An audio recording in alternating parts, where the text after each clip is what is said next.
now with Darren Paltrowitz.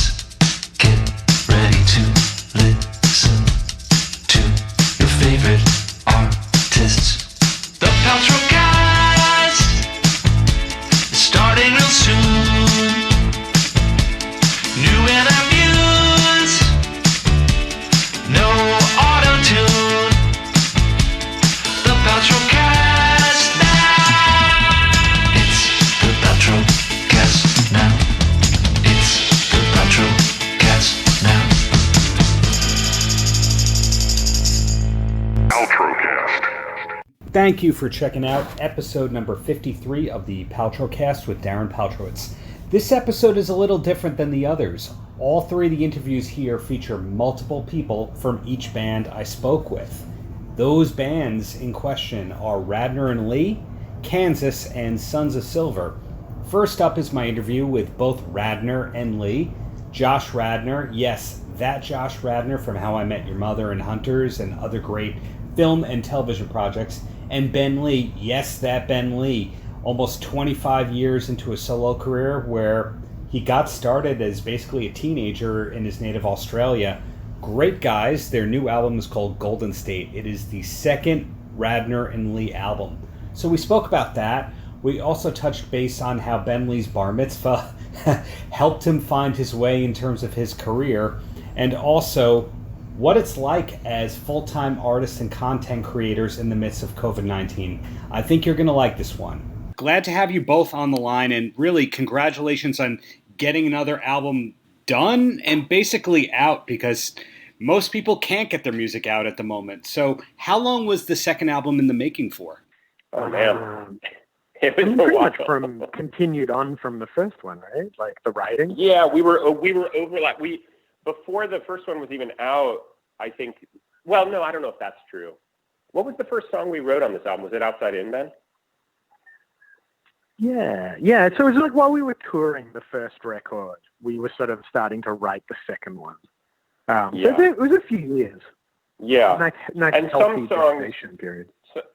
some songs we brought like 15 songs into the studio and ended up choosing 11. And some of the songs we wrote long in advance of recording the record. And we had this really exciting time at my house where Ben just came over every day for like a month, and we brought over all this equipment. We did a lot of demos for songs, but we also found, Down in the Dirt was found there. Simple Harmony was found there. Trying to think what else. Like we just gave ourselves this kind of cocoon, this music cocoon for a month where we discovered kind of the sonic, landscape of the record, I think.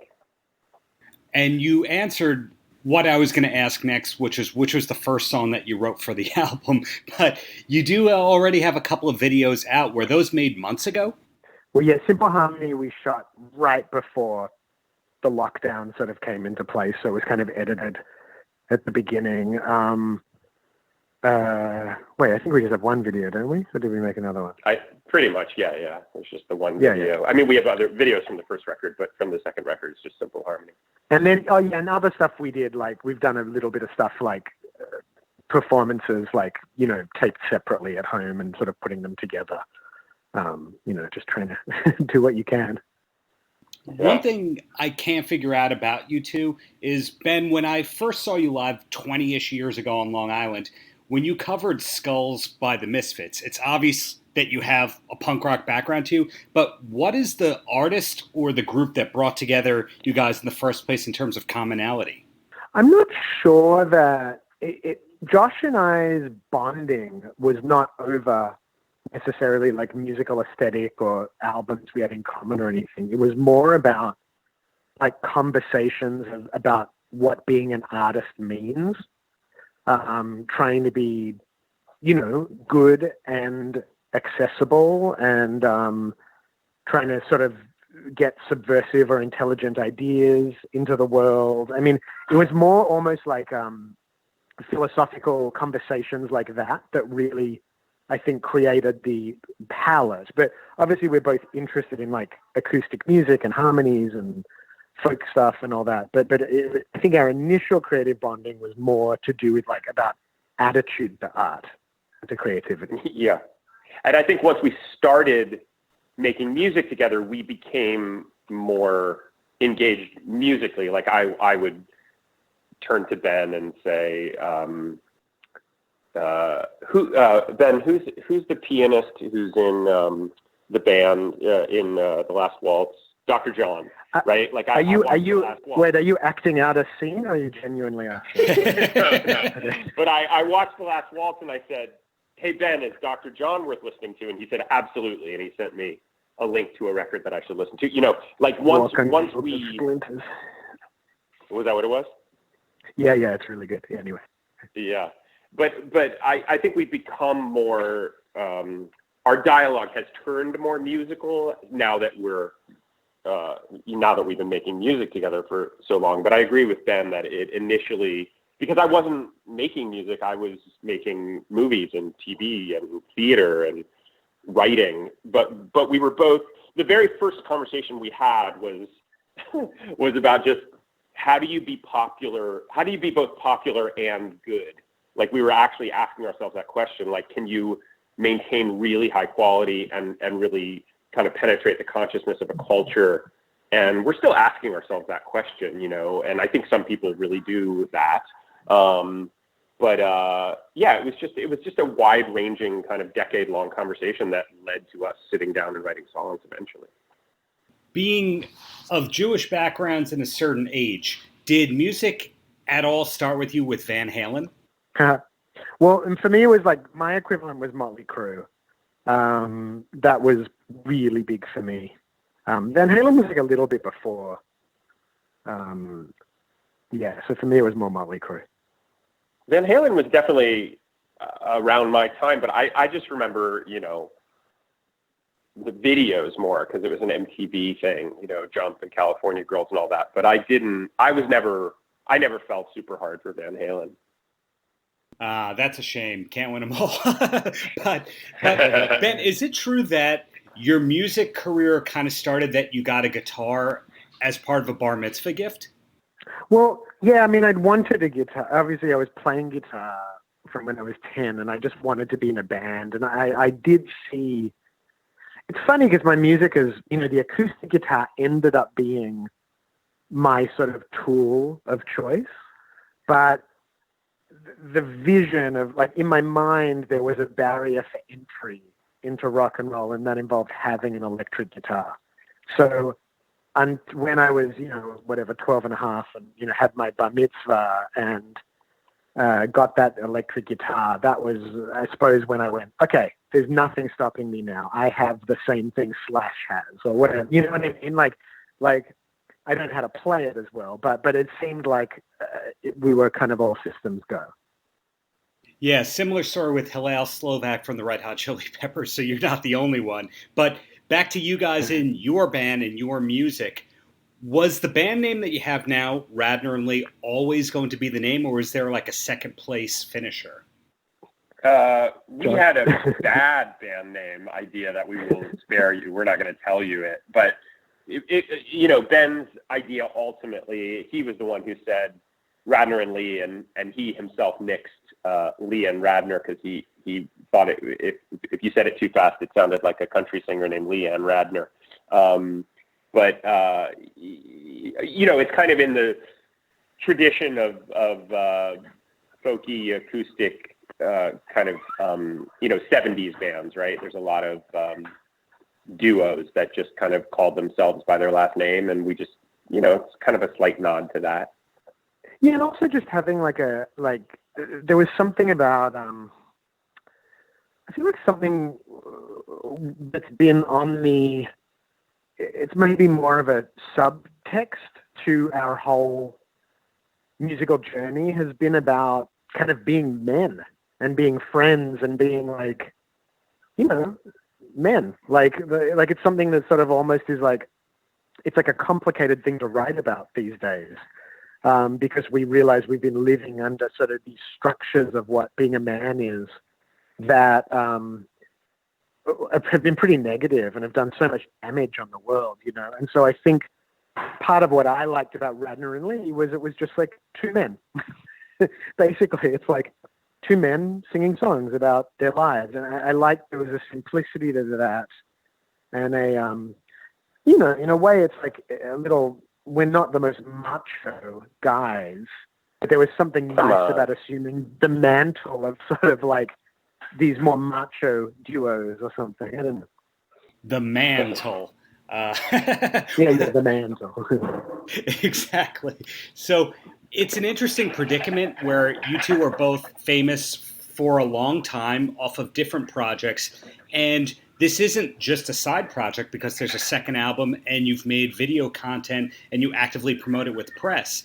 But are you looking ahead and thinking, well, there's going to be a third album and when things get back to normal, we'll hit the road? I mean, I'm looking ahead to when I can go to a restaurant safely. Like the limits of sort of what our ability to see the future right now is incredibly diminished, I think. So, and it's tricky with playing live because it's such a huge part of what makes music fun, but you want to do it in a way that's obviously like safe and sustainable and with material that is current. So I think a lot of artists that are releasing music now, it's going to be an interesting thing. Like whenever live music opens up again, do they go out and sort of like pimp the records that they put out during this, period, or is there more a call to make new music and go out and play that? So like, it's just basically my answer is I have absolutely no idea. I mean, our whole kind of guiding philosophy is like, as long as it's fun and we feel some energy around writing songs together, we're going to keep doing it. I mean, we haven't actually written a song in quite a while because we've been focusing on this record and now getting it out. I'm always excited to write more songs with Ben. I hope we do another record. And I'll echo with Ben, who knows when it's safe. We certainly want to hit the road and bring this music and other music to people. But again, we can't, we don't have the tea leaves on that. We really tried to get on that bill with that guy Chase, over the weekend. The what? We tried to get on that bill in Tennessee over the weekend, that big concert. We did? But no, never mind. I don't know. Did you see that thing with the 10,000 people all squashed up without masks? Oh, no. Insane. Yeah. It was like watching Hieronymus Bosch Visions of Hell, Oh, God. Then I'm not going to ask you guys what your feelings were about Sammy Hagar's declaration that everyone needs to basically get back on tour. So 2 quick questions, and then you guys are free men from me. And the first one is, being holed up, what is the best movie or TV show discovery you've had over the past few months? Well, you want to go first, Josh? I'm going through it really slowly, but I love it. It's the Ken Burns country music documentary. I loved Unorthodox on Netflix, and I had never seen The Last Waltz, shockingly, but I really, really loved it. I'm trying to think what else. Ben, have we discussed anything else? The most exciting thing for me has been, I've been on this Tim Heidecker deep dive. I loved Beef House. I loved on Cinema at the Cinema, at which there's seasons to go through, and I want to watch Decca next. So I've just been loving going through all that stuff. Really good picks. Beef House is definitely something that a lot of people slept on, so power to you. Well, it was the worst timing. It was kind of because it's this extreme, kind of gross out, very frivolous kind of comment on television, and it was it came out right at the beginning of pandemic when everyone was just terrified. It's it's a very hard moment to try and sell it, I think.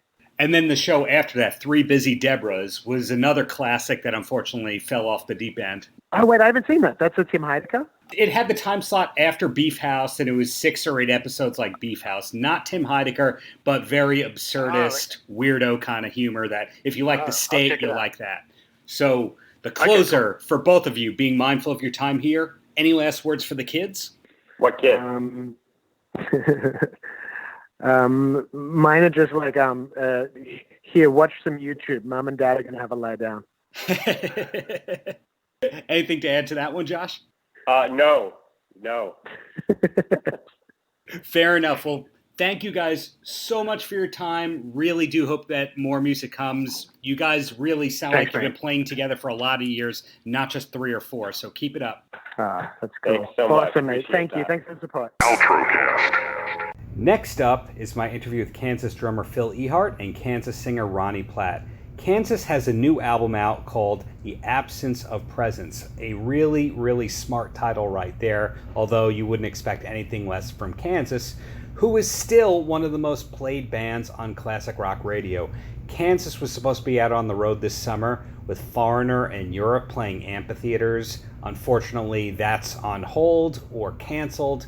Too early to know whether that's going to be rescheduled as a tour. But the key is Kansas is still making great, smart, complex music filled with great musicianship. We spoke about that in the interview. We spoke about Kansas's lean years, which the band had a good sense of humor about, and what they wish more people knew about them, what's ahead for them, what's still left to accomplish.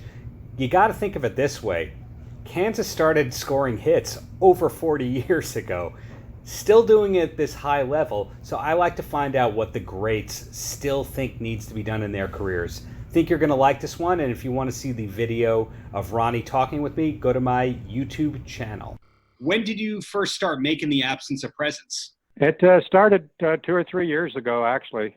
As soon as we wound up with the Prelude Implicit, we headed back out on the road, and the guys started writing, and we started just writing the songs. But it was just in the last year or so that we got together in the studio and started putting it together. Anything to add to that one, Ronnie? Well, that's about right. And to me, the most ironic thing is the title of the album, and just how it's just so associated with what's going on now. But yeah, I think it's almost been 2 years in the making now. Yeah. So. And that's a follow-up to an album that came out about 4 years ago. So is Kansas writing music all the time, or is it more like we have a new album with 10 songs, we wrote 10 songs? Well, that's, don't they say a writer always writes? So, sorry, Phil, I didn't mean to step on you there.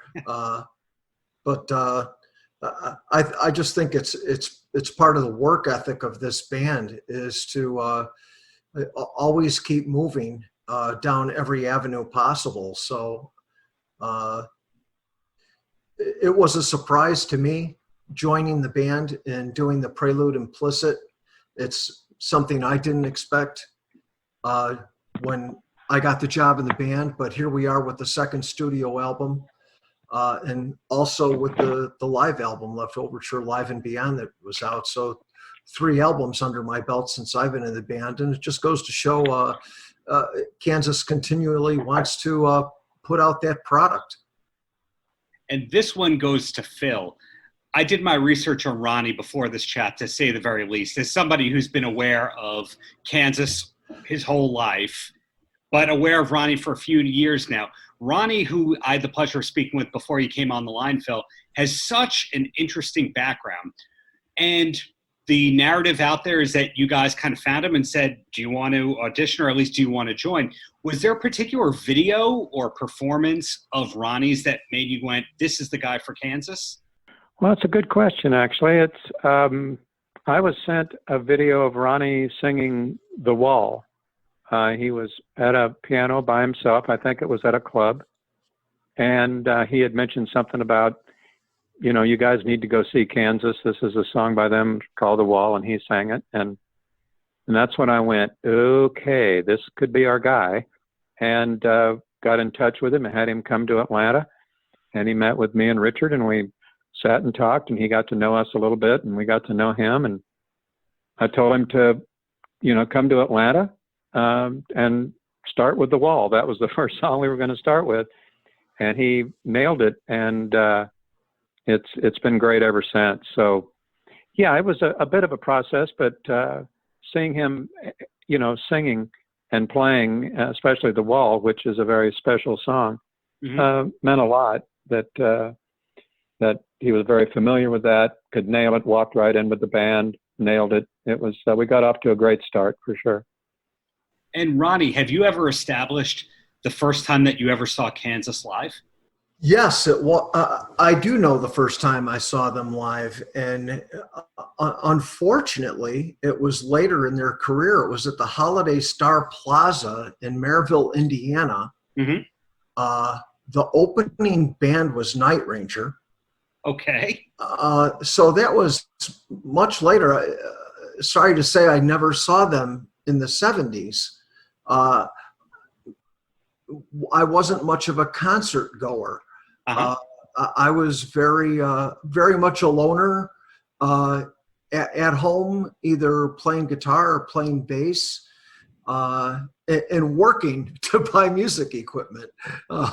That's what I did. And I really didn't get into seeing concerts later in life. But I should add that, Phil did see that video of me doing The Wall, but it's really not the first time that they knew of me. It's not like I was totally unknown to them. We've had mutual friends through the band, and I've met them previous times before that, and I also played a show with them, the Moondance Festival up in Walker, Minnesota.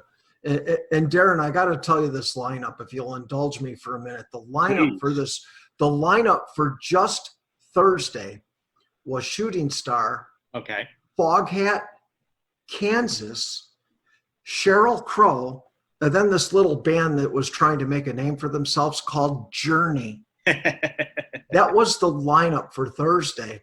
And I just remember just being so excited to be sharing the stage, singing for a national act and sharing the stage with Kansas, not to mention, other bands that I really admired. So that was really a great thing. And that was a few years before joining Kansas. Now, this question can go for either of you here. Journey was, I think, the first high-profile band to kind of admit that they found their singer through a YouTube video. Was there any hesitation in kind of admitting that publicly? No, not for us. No, there was no hesitation. I mean, as Ronnie said, there was a number of ways that we knew of him, right? Whether it was through mutual friends or, seeing him on YouTube or have him come in and audition. And in my mind, it really wasn't an audition. I just wanted to make sure that he fit, personality-wise, and that's important also. And he did, and on all fronts. So it really wasn't just a YouTube thing. I remember Phil telling me before I came down to Atlanta, he said to me, we're not having you come down to audition. We've already seen you sing. Mm-hmm. We just want to know if you're a nice guy, if you're going to fit in with the band, if you're going to be able to take our severe abuse. Yeah. Things went very well. And Phil, I remember that meeting in Atlanta. Darren, yeah. we talked business. What do you think, Phil? Maybe 10 minutes. And we were together probably 3.5 hours, talked business for 10 minutes. And the rest of the time was just getting to know each other, telling stories and laughing. We were laughing most of the time. So we hit it off right there. We did. And I don't know if the number is hundreds of thousands or in the low millions, but I'm one of those people that was really looking forward to the tour this summer that you had with Foreigner and Europe, the Jukebox Heroes tour, like everybody. Is that tour postponed? Is there any chance that lineup is going out next summer or in the future? There's always a chance, but it has not been rescheduled. I can tell you officially it has not been rescheduled. So you never know right now, but it has not been rescheduled. Got it. So looking ahead And the clear answer to this could be no, because most people are going to say no. But is there anything in the future besides promoting this great new record of yours that is concrete for Kansas? You know, you're right. There's really nothing right now. There's nothing that's concrete. And I think most people can say that. You know, I can guarantee you most bands can say that. Right. There's nothing concrete. Nothing. Well, on a brighter note, you know, you have this great new album, which sounds like it wasn't painful to make and you were able to take your time doing it. Is it the kind of thing where you're sending tracks back and forth, or did everybody have to be in the same room to get it done? Yeah, no, it was, luckily everybody is pretty much set up with their own studio or their ability to work on their parts or whatever. And a lot of this was worked on the road, because we would, before we'd play each night, we had a rehearsal session where we'd go over the songs we were going to be playing that night, but we'd also start working on other songs. One comes to mind is Throwing Mountains. We had the demo of that Zach had made, and we just started learning the song even before we recorded it. So it was the kind of thing that, by the time we got to the studio, it was, everybody was fairly familiar as to what we were going to do. Now, on a totally different wavelength here, Kansas has one of the most enduring catalogs for rock, classic rock, whatever you want to call it. And in turn, it's been licensed creatively better than almost any of your peers. And I say that because your music was on The Simpsons, it's in Guitar Hero. You name the comedy, it's in there. You know, the usage in Old School still is great to this date. But was there anything that Kansas has turned down over the years that would be surprising? Yeah. Most of that stuff comes through me, since I'm also the manager of the band. Mm-hmm. And I'll hear it, and I have to either approve it or disapprove it. And there has been some disapprovals. And it's strange because The Simpsons was great, you know. The things that we've been on and done, I mean, it's Supernatural has been great. Most of the submissions that I've turned down that was wanting to use a sample of one of our songs, and usually in a style of music that doesn't really fit Kansas or doesn't really complement the song. When they want to use our music in more of making fun of it, and I don't mean tongue in cheek like, you know, Will Ferrell and stuff, that's great. But sometimes it's just like, no, that's not going to work. But there's only been a couple. I mean, they've all been sincere, and you know, we'd really like to use this, and you know, guys, it's just not going to work. So, but most of the time, we're flattered that people want to use our music, and we embrace it, as well as advertisements and things like that we feel good about. So we just kind of go with that. Well, this next question goes towards both of you, and I'm going to get totally different answers here, because Phil, you've been in the band since the beginning. You've been here the whole time. Ronnie, 6 years or so, I believe, in the band. 6 years. Okay. Phil and Ronnie, both of you, what do you still want to accomplish in being in one of the greatest rock bands of all time? Phil, go ahead. Okay. Well, I don't know if accomplished is the word, but it's something that personally I'd like to, you know, right now it's a great question. I would like to see the band be able to continue. Mm-hmm. And continue in the mode that we're in, and it's a very successful time for the band, where the band is great, and the venues are great, and the crowds are great, and our new music is great, and it's just something that for 16 years we didn't have that.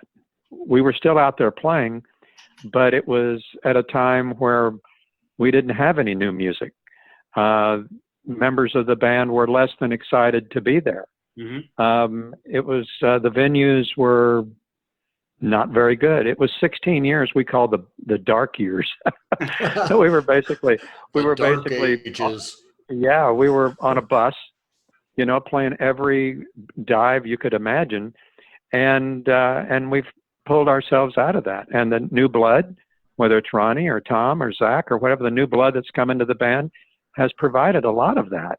And the other four of us have been through all those times, and we just hope that this time period that everybody's going through right now passes, and we can get back to what we've done. So that's what I'd like to see, is to return to our former times a few months ago. And yourself, Ronnie? I'm not going to rest until Kansas is played on every continent. So that would be nice. For me, it's more of a work goal that I've always had, and that's to at every show try and be better. And Kansas has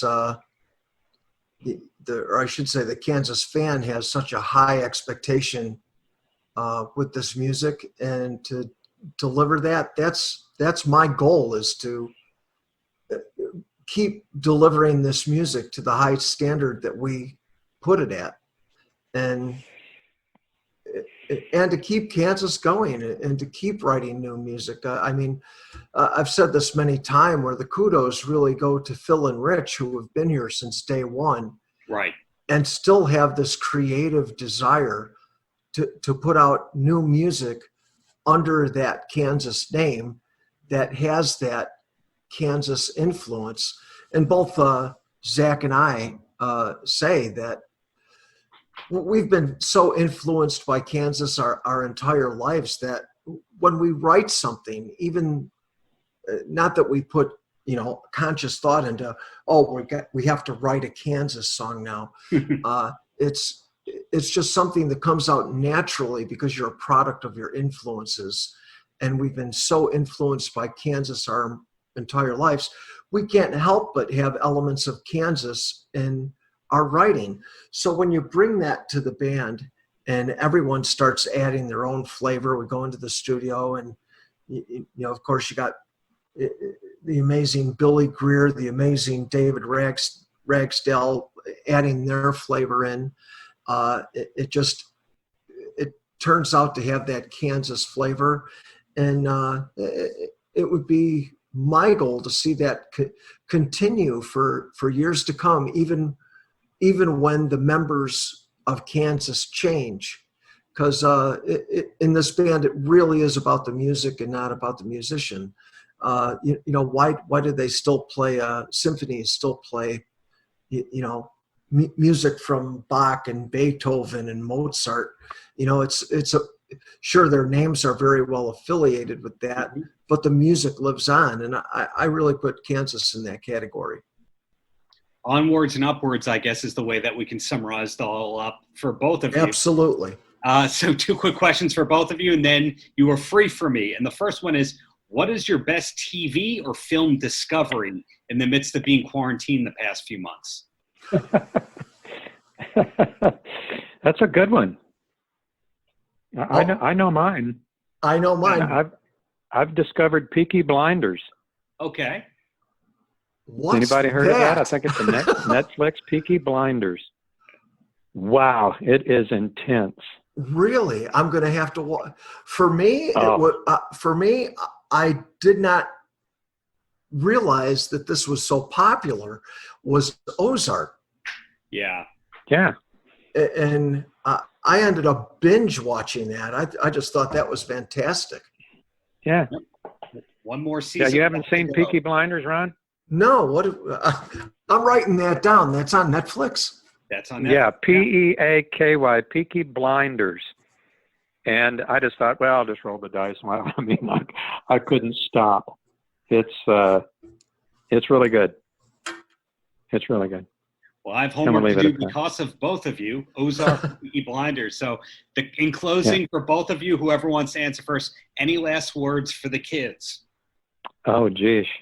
Well, mainly thanks to people like you, really, having us, doing the interviews and having been a supporter for a long time, not forgetting about us. And kind of just pushing us to a side as a bunch of has-beens. We really always appreciate the people that, you know, that pay that appreciate us, and same thing with our fans, you know. But times have changed in the last 40 years, and people are still talking about Kansas, so can't complain. Anything to add, Ronnie? I'll second that. You know, and it's funny when you mention kids. I don't know if you're saying our fans, but you know, when we walk into a meet and greet and the average age is probably 60, I still say, "Hi, kids," you know. So, but you know, it's great when you say kids, and you know, it's our fans and the children of our fans, and now the grandchildren of our fans that are coming to see Kansas, and that's really great. Yeah. Couldn't have said it And any better myself. So thank you guys so much for your time. Really do hope that you do come to Jones Beach in New York sometime in the near future, whenever that is. But congratulations on your new album. Darren, Sure. thank you so much. Thank you, man. Paltrocast. Last, but definitely not least, is my interview with 3/5 of the band Sons of Silver. I spoke with Peter, the singer, Dave, the drummer, and Brina, the keyboardist and engineer. It is a very unique band. Not only are they great, but everyone in this band has incredible credits. Dave Krusen, the drummer, for example, he played on Pearl Jam's 10 album. Yes, he's the original drummer of Pearl Jam. He's in Candlebox nowadays. So everybody brings something to the table in this group. Their latest EP is called Doomsday Noises.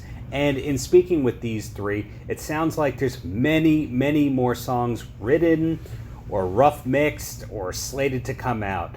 They are artists. And we spoke about that new EP, Doomsday Noises.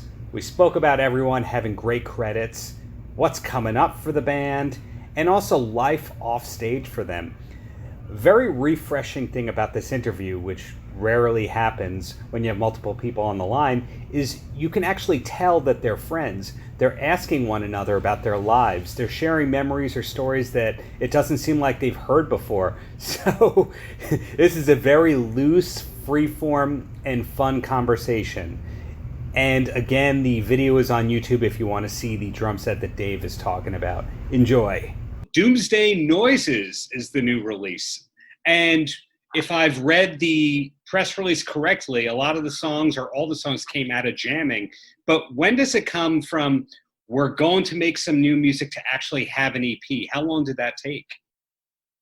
A few months. I mean, you know, we basically just set out with an agenda that we want to go in and track some stuff, and we work fast. I mean, usually within a matter of 10, 15 minutes, we'll have something solid worked up, you know, once we get on an idea. And then we try to finish it pretty quick because, you know, things get stale. You forget why you did it. You lose the moment. You lose inspiration. And then also you don't know what things may come about in life that may keep you away from the recording studio for a bit, like viruses and so on and so forth. Outright, does everyone or anyone have a favorite song on the EP? The one that you go, well, you haven't heard us before, but this is the song that you need to hear first? I'd say for me, it's a tie between Read 'Em and Rude Awakenings, which is the first track. I love those two a lot. Dave? I think of the four that are out right now, you're talking about? Yeah. The ones out, yeah. I really like Bad Blood a lot, like that. Oh, that one's not released yet. Oh, okay. Because I just... Exclusive. I think Read 'Em the Rights is probably my favorite if I had to pick one, just because, oh, sorry, pets. Yeah, I love the way that one's very, everything about it, you know, the message, the music, it all kind of, the way it all like meets up there. I think the dogs like it too. It's Dolly. And yourself there, because I've got two hot takes on what the best song is. I want the third. Yours. Mine, actually, it's probably Rude Awakenings. I just like the lyrics. I like the woohoos, that Stonesy sort of thing, but it's got a punk quality to it, so a little Clash in there. I like them all though. I mean, you know, they all have they're like children. They all have their special place in my heart, so to speak. you know, especially lyrically. It's like I knew, you know, where they were coming from, at least in my head. But like Read 'em the Rights, you know, I that one, they're all actually, a lot of them have a similar start, but I remember I was just sort of noodling on something, and Dave just sort of started going pack, and then everyone jumped in. I mean, I think we put that together in what, like 15-20 minutes, maybe a half hour, you know.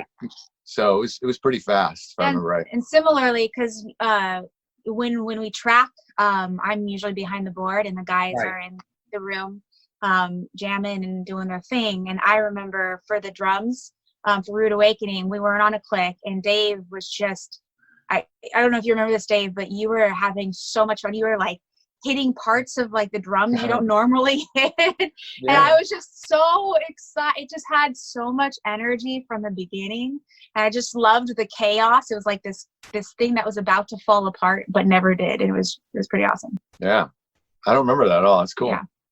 Well, that was actually something I was going to ask later on. Having an engineer in the band, do you actually track your keyboards after everybody else? Like, is that the last thing that goes on? It usually is, because, you know, I think a lot of the inspiration is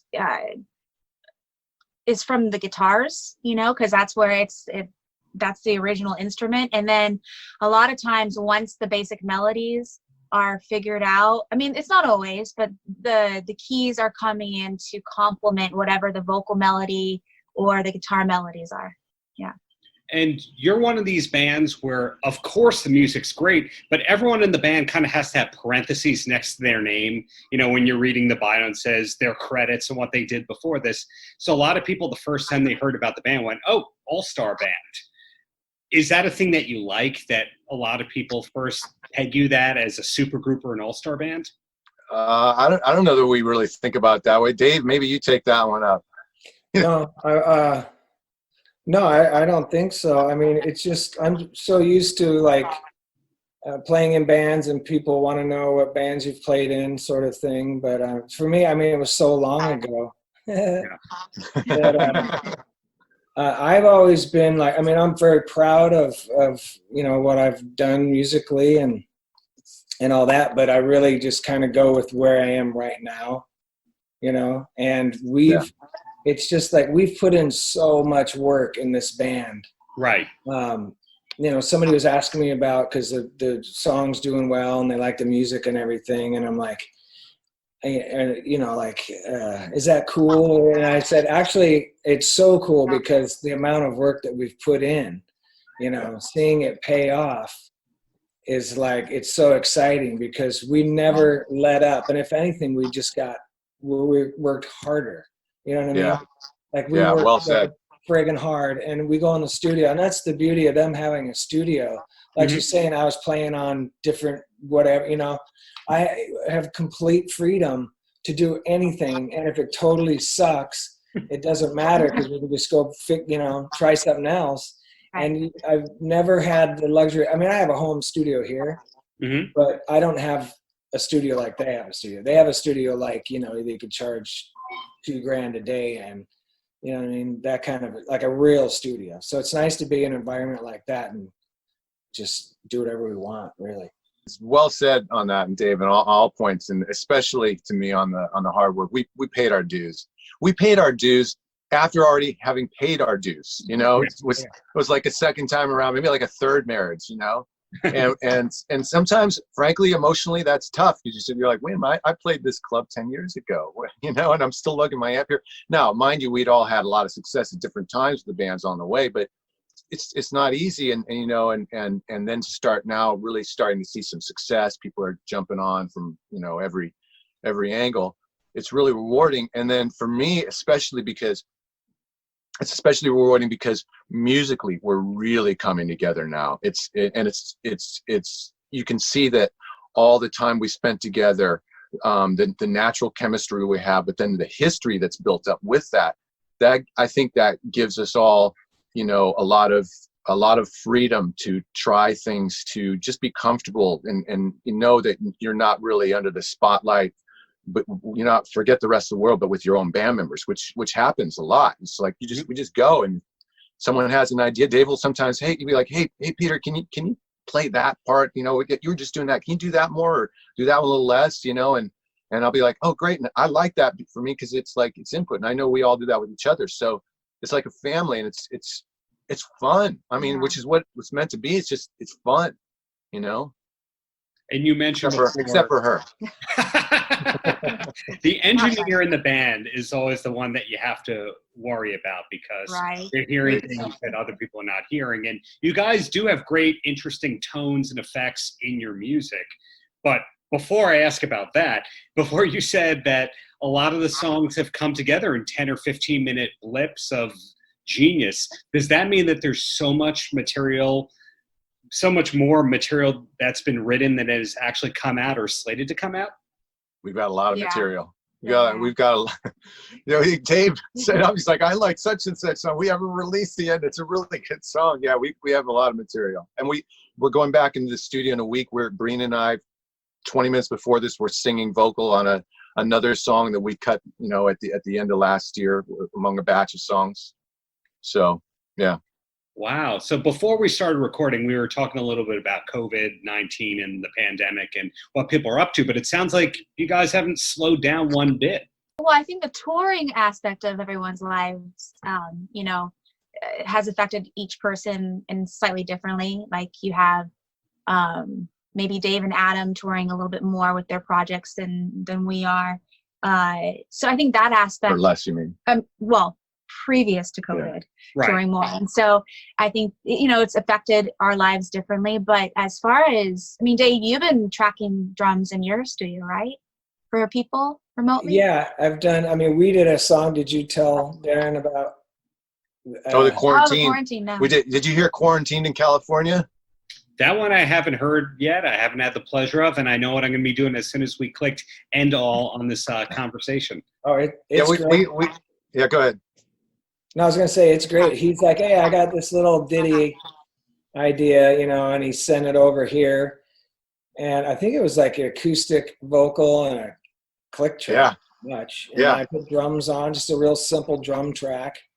And then he sent it to, I think Adam got it, and then it made its way to Kevin Holland, where he put, you know, all the finishing touches of all the guitar stuff. And it's amazing. And it's a video also. Pete's like, hey, film this up. Well, I'd never done that before. So I like, you know, turned on my iPad and just sat down at the kit and played and hoped that it recorded it. And we all did that. It was really, it turned out great. I'm really proud of the way that turned out. And I was actually pleasantly surprised. I had this song idea, and I think I called up Dave first. I was like, I have this idea, you know. I was like, what do you think? He's like, yeah, send it over, you know. So I just banged it out on my acoustic and sent it over, and he's like, send me the tracks, you know. So I just put it in the Pro Tools, sent it to him, and next thing I know, you know, he's already gotten it to Adam. Adam's tracked the bass, and he sent it off to Kevin. I didn't play any guitars. That's all that guitar stuff is Kevin. I mean, in fairness, Dave got it launched, and Kevin finished it off, and then Brina and I, you know, Brina mixed it, and I sang the vocals. But that was all these guys. It was funny. I was like, whoa, shit, here we go. And that's unusual too, because we write our songs together. That was the rarity where I actually had sort of banged out the song. Now, speaking of Dave, the first time I ever heard Dave speak at length, I believe, was on the podcast, the I'd Hit That podcast about drummers, when he told his story. And that was, do you remember that one, Dave? Yes, I do. That was really cool. I like that guy a lot. He's a good guy, and it was a great, really good interview. It was great to hear your journey at length. But one thing I wasn't sure about is how you connected with Sons of Silver. Were you all friends for years and it was just an impromptu jam, or how did that come about? Adam Curry. We borrowed Pete's studio years ago to work on something we were doing for an afternoon. And then, so I'd known of Pete for a while, and I knew they had a band and everything, and I knew Pete was a really good songwriter and everything. But yeah, it was probably either late 2014. When did we get together? I think it was, like the end of 2014 when we first started playing. Yeah, we immediately got busy. Yeah, it was pretty quick. And then, but you remember you and Adam and I knew each other through a previous band, through our first band called Last December, which was we had a fair amount of success as an LA Oh, band. Ida. And then, Ida, and that's so right. then that band, our band, you know, parted ways. But Adam and I stayed close friends. We're all super close, but Adam and I have known each other for a long time, and so we stayed friends. I was producing a lot of stuff. He was always playing on it. I started doing some solo stuff. Brina was engineering it. It was kind of boring, you know. So I was like, Adam, let's put a band together. He's like, I got the drummer. Dave brought in Kevin. That was it. But yeah, but before it began, these guys played. What was it with Ida Marie? We Well, toured. Dave, you want to tell? Yeah. Yeah. You could probably, what year was that? 2012, 2011? 2012-ish, I think. Something like that. Yeah. Yeah. So Ida Maria, I don't know if you know who she is. Sure. Really Polyvinyl talented. Records was that? I'm sorry? Was that artist on Polyvinyl, or is it Arena Rock Recording Company? It's jogging my memory that it was a big indie label. Yeah, It was on Universal. She was part of the Universal, one of their subsidiaries. When I worked Okay. with her, yeah. And then she, Jason Flom signed her That's it. later before she went back to Norway, but that kind of didn't pan out because she had done a record called Bad Karma, which did really well for her. And he really liked that record. She didn't want to make another, carbon copy with it. So I think they clashed a little bit. But anyway, Ida's really talented. And Brina sang, and another female vocalist. Yeah, Samantha, Samantha. a mutual friend kind of in the community. Yeah, we did the West Coast, which was an adventure because that's back when Ida was drinking. Yeah. She Wild ride. was amazing on stage. Oh I will my say, she God. put on a show. Our Yeah, first I show re- we did in Silver Lake, she bit my arm. Did she really? They punched me. I don't remember, or slapped me or something. Oh yeah. I remember I went to the show you guys did at the Roxy, and I remember standing. We were all hanging out backstage before and after, but I remember standing off to the side of the stage taking pictures. And I was amused because for me that was the first time I ever saw you, Dave, play live, and it was the first time I had ever seen Brina on stage. But I remember watching it because it was a great show, and Ida's an amazing lead singer, really an amazing talent. Yeah. And I remember thinking, that's the band I want, and there were no preconceived notions at the time. It's like, let's get to there, but there was an energy, and I still remember because Dave, when you play, when you just get into it, you kind of sink into it, and it's kind of an old school vibe in the sense of like just that 60s drummer was not hitting too hard but really charging, but then it's really rock at the same time. It's just, and I was like, yeah, that's it. And Adam was bass too. So Yeah, it was Adam kind was of like playing the bass. core of the band before the core of the band was there. Yeah, it's pretty cool. Yeah, it is. That was a very kind of how things connected. Yeah. Yeah. with all this. We're reminiscing for you, Darren. Well, I just keep hearing over and over again of we actually like each other. We're good collaborators. We're responsible people. It's very refreshing, and you don't hear that from a lot of bands that are in their 20s where that's the case. The narrative when you're in your 20s is we want to be the biggest band in the world. And you guys, maybe you want to be the biggest band in the world, but you also want to be friends in the process of the whole thing. Yeah. Absolutely. It's so important. I mean, it feels like a family, it just, Yeah. and it's, I think for all of us, it's important when you go on the road, to have that same feel and just to be positive, that no one's, everyone's kind of on the same page with how they take care of themselves, how they live their lives on the road. And it just makes life a lot easier. And it just, you have great conversations, and it feels like a family. And then I think that translates into the studio where everyone just has a lot of trust and respect, and just it makes when you go in there jamming, whatever anyone throws into the hat, it's like, yeah, let's try that, And Brina and Dave, you have interesting gigs where you do a lot of work remotely. Are you able to do the engineer work or the session drumming while you're on the road, or does everything have to go on hold once you're on the road? For me, it has to go on hold pretty much. I've never been out where there's a recording rig at all, which would be really cool. Actually, we should do that. At some point. Maybe That's we good. can get to, Yeah, we it's should like do when that I next have time. That Focusrite on wheels, you know what I mean? And that would 8 be cool. microphones. Boom. Yeah, I haven't done that yet. But I was going to say too about being in the studio and playing on the road. like I really, before the pandemic hit, I was really in the mode of like, I'm going to kind of forego the other things I'd been doing the last, few years. And I really want to focus on this band. And so I did that, and it's just great time. I'm so excited that things are going well for us now, because it's like, well, I hope so, because that's where I want to put all my time and energy. But the live thing, the studio thing, and the fact that the thing has grown so much, because I play with, you might play with somebody for 4 or 5 years. There's not really a whole lot of growth. There's not a whole lot of you know what I mean? And it's like, if you don't have a mutual respect and trust, and everyone's treating each other with respect and some kindness there, it's very hard creatively. When you get in the studio, it's like there can be some headbutting, and maybe somebody will scream and yell and slam a door and run out for 2 hours. And those things happen because there isn't that mutual respect and that trust. And we've always had that. And that's why when we show up at their studio, we have the best time. It's like we hang out, we play some music, we go get lunch, and we're like donuts, jokes, and yeah, exactly. But it's an easy flow because there is that mutual respect. And I wholeheartedly agree. It's a rare thing, so it's awesome. Yeah, I wish I could record. Do projects while I was out of town. It would be amazing to do. But yeah, the other thing I wanted to mention, we're talking about doing things remotely. Dave Giles, yes, artist from the UK who we toured with. I just did a track with him a few days ago, and sounds great. He's so good. He's so good. Voice and his song. I mean, I was just like, oh my god, dude, this song so friggin' good. Like, and his voice is so good, and he's got backups on there. And yeah, he's great. That track came out great. I'm so happy for you guys on that one. And Nick Parker.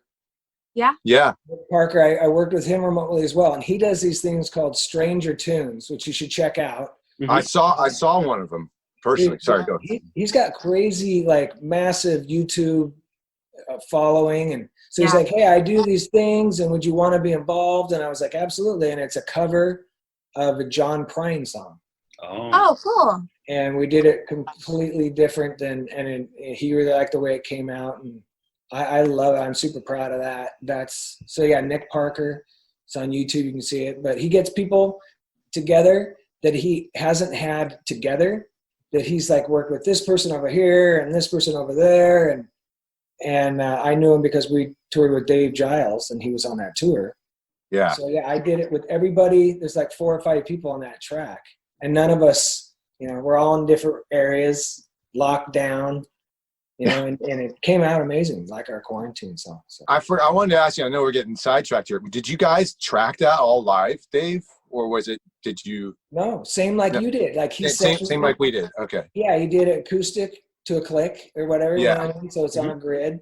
Because it looked like you actually did it live. That's why I was asking. Everybody's like, wow, that's so cool. How'd you do that live? That's why I was like, wait a minute. He's so good. Like, yeah. A quarantine, though, thing does look live. I mean, we're cartoonish.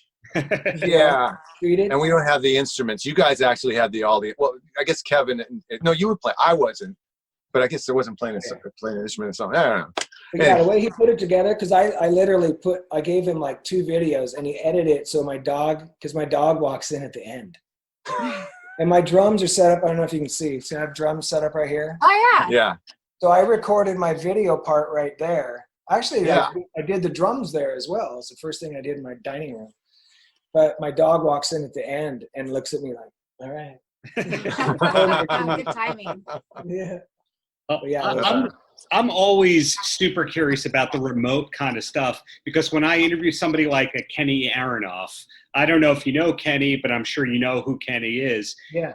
That's a guy who's always working, and he's found a way to take everything virtual in kind of an appealing way. And then you'll speak to other people who just are grumpy about all the virtual and they miss the studio camaraderie. So when you speak to well-polished, seasoned musicians like yourselves, I like to get the hot take on that second hot take of the interview.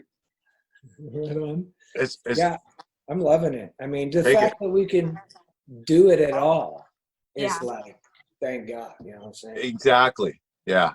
What Dave said was spot on. I mean, the fact that we can even do it, I mean, we're very thankful. I mean, if just for us, I mean, just to do the one song, the quarantine song over the last few months, it keeps you in the game. Yeah, we sit there and we have our group texts and stuff. But you know, we did get together a couple weekends ago. Everyone came over. We had a little barbecue, but we weren't around each other for a few months, and we're used to spending a fair amount of time together. So it's just, I don't know, it keeps you connected, keeps you in the flow emotionally with the music, everything. So it's nice to be able to do that for sure. And I'm sure other artists all feel the same. Right. So is there anything that is concrete about your future? If I look at, say, the band Rat, I don't know why I thought about Rat, but I know they're playing drive-in concerts. And then there's other bands that are going, well, we just pushed back our summer tour to January and February. Do you guys have anything like that you know is ahead in the future? Not right now. No, we're looking at possibly doing a radio station tour, but that's just on the drawing boards right now. We may have some options to do some drive-in stuff.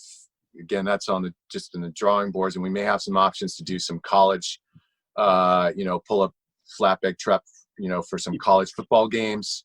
But nothing is set in stone. Really the primary focus right now is aside from staying healthy, is getting this EP out to as many people as possible within the industry, within the audience, to really build up our fan base, because there are a lot of people who really like it. So now is actually we're a good time for that, and then simultaneously going back into the studio to record a bunch of new songs, so we effectively stockpile things, because we expect, if everything continues to go as it has been, that we'll spend a significant chunk of next year on the road and the year after, and obviously with the studio, but we'll, when the road opportunities come, we're gonna seize them, And on a totally different wavelength, any recommendations from each of you on TV or film that we should be checking out while we're all quarantined? I'll let you guys run with that one. Oh. Well, I have a list, but I can't remember it. I don't have it with me. Remember, I keep texting you guys. Like, you do have a good list. You texted me the Jeffrey Epstein one, but I'm scared on that one. I'm a political. I'm like an absolute political junkie. I mean, I just eat it up. But I haven't done that one. No, what was the other one? Oh, what was the Adam Sandler one? Uncut Gems. Yeah, that one I checked out. Spencer Confidential, I laughed my ass off. That's a Mark Wahlberg movie. Oh, yeah, okay. That would make sense. Was that a Netflix one? I think it's a Netflix movie. It's hilarious. It's like kind of an action movie, but like Adam Arkin, or Alan, the older guy. Alan Arkin. Oh, he's great. Yeah. He's in it. He's funny. And Wahlberg cracks me up when he's doing comedy, because he's always in serious movies. So he's hilarious in it, and they have great lines, and like the premise, like it's a very good movie, actually. I was pleasantly surprised. I'll check that one out. What's the name of that again? Spencer what? Spencer Confidential. Spencer Confidential. Yeah. All right. And then there were a couple others that I actually texted you guys about. It was like, we're gonna have to look at our chain. We're using my phone right now. Otherwise, I'd jump on and look. Coen Brothers. I love everything the Coen Brothers do. Yeah, I agree. But the latest movie was like, dude, it's dark. Like heavy? Dark? It's just dark. Really? Oh, I like that. I mean, they're great. All their movies are great, but this it was a Ballad of Buster Scruggs. Oh, yeah. Right. I remember. I didn't see that, but I remember that. Yeah. Brina and I don't watch a lot together. We watch some, but she has a really bad taste. I watch documentaries. So I have to say, documentaries. Yeah.